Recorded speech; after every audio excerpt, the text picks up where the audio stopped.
Le monstre passa directement sa tête par la fenêtre. L'homme se pencha précipitamment pour attraper la clé. Puis il démarra en vitesse, protégeant la voiture du mieux qu'il pouvait. Il roulait avec le monstre dans les rues de la ville. Il fallut un moment avant qu'il réussisse à le semer. L'homme allait à peine reprendre son souffle quand il aperçut, dans le rétroviseur, que le monstre le poursuivait de nouveau. La panique monta en lui. Il appuya violemment sur l'accélérateur et poussa la voiture à 280 km/h.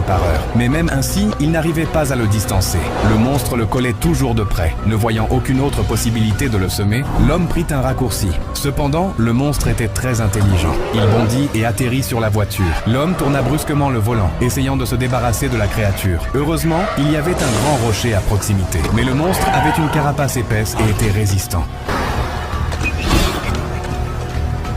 Le choc l'affaiblit, mais il glissa de nouveau sur le toit de la voiture. À l'aide d'un crochet, il s'accrocha au pare-brise. Lorsque l'homme vit que le rebord allait céder, il freina brusquement. Le monstre fut projeté hors de la voiture par la décélération soudaine. Mais ce freinage violent provoqua aussi de graves blessures, tant chez l'homme que chez la créature. Et lorsque l'homme vit le monstre se relever, péniblement mais sûrement, tout espoir s'évanouit. Il prit alors une décision définitive. Il enfonça la pédale d'accélération jusqu'au bout et fonça droit sur le monstre.